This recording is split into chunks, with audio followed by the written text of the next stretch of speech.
What's up, everybody? It's your boy Corey, and first off, I want to say I'm sorry to a lot of people because I had a video up before this that I took down mainly because when I made the video, it was about PS4 being 8.4 teraflops, and I didn't want to get into the technical side because I didn't know the technical side. I was simply trying to point out that a lot of people, including Stone Fox Media, were reporting on this as if it was truth when we don't actually know. Also, they forgot to mention, a lot of them forgot to mention that Scorpio is 6.0 at the moment, is 6 teraflops.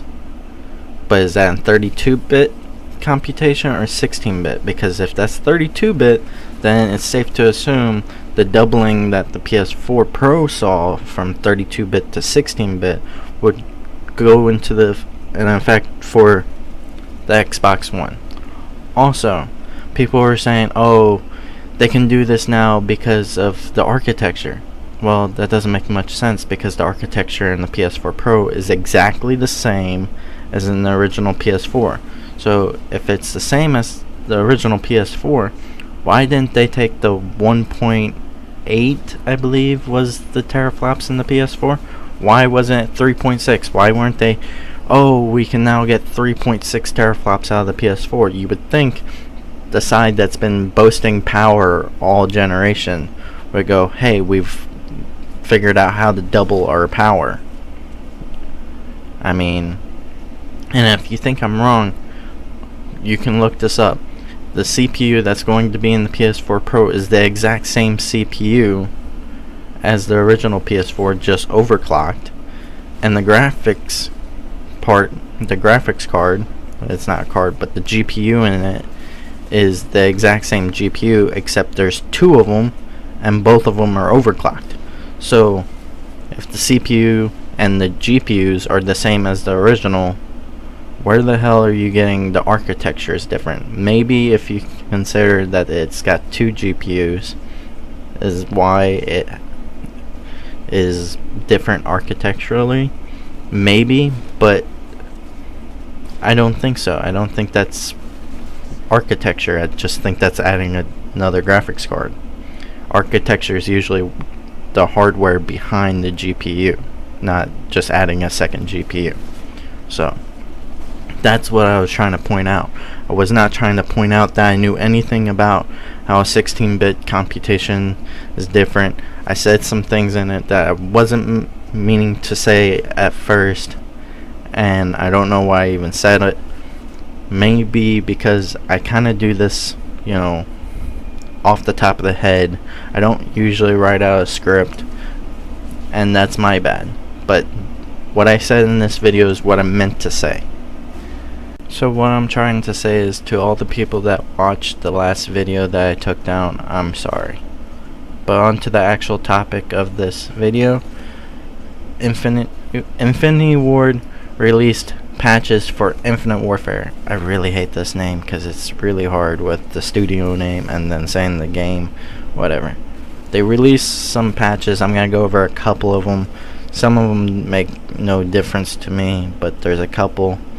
Shotguns have been buffed to their range, their one-shot kill, just everything that didn't need to be buffed on them. I used the Reaver in the beginning because I heard how overpowered it was, and even after they had fixed it a little bit after the first beta, it was still way overpowered. So I don't really like the fact that they went that route.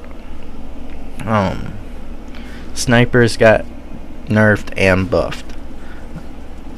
Buffed because there's a attachment called the tracking chip, and if you haven't used it, it's pretty much like a target assist optic. Like, you can see people.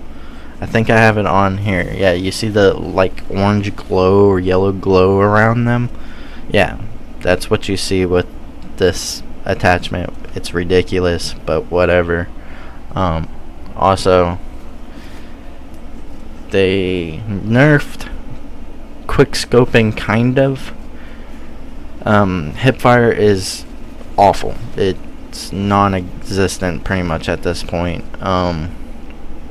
They also, to help quick scoping still be a thing without being overpowered, they have now made it to where you have no aim assist until you're fully scoped in. So while you'll still be able to quick scope, it's going to take maybe a quarter of a second longer than usual. So it's still going to be quick, it's just not going to be almost insta. You know, like insta kill, it's not going to happen that much anymore. So if anybody like no scopes you, it was complete luck, and you can't really get that mad because everyone hits lucky kills. It's just, it's gonna piss you off if it happens. They also buffed the howitzer grenade launcher. You can now shoot it from the hip.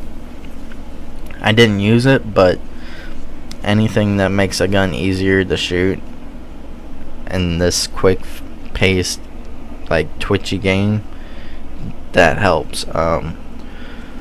Something they nerfed that really hurts, because I told you guys I think it's the best gun, is the RPR Evo, or the Ripper. It's just a variant that's like the Ripper. Has had a tuning pass to increase recoil given its bonus fire rate. Oh, okay. That's not so bad. I thought they did the entire like base gun, but no, it's just the epic version. So that's not so bad. So it's still gonna be the best gun in the game, at least to me. Health regen has been increased, so yay. Also, they have buffed a lot of score streaks to move faster and to shoot like more on target. So also they increased the economy, increased salvage gain in mission teams, changed currency values and supply drops, and drop rate of keys around in round base modes. Oh, okay. So they're helping out some objective players and stuff like that. But all in all, I wouldn't say this completely changes the game and makes it 1,000 times better. I wouldn't say that, but already before the game's released, they've pretty much fixed it to the point where you could almost say it's as good as Black Ops 3. So I'm probably gonna pick it up. I was going to anyways, just for Modern Warfare, but now that I see this, I have more hope. But until next time, I'll see you guys in the next video. Peace out.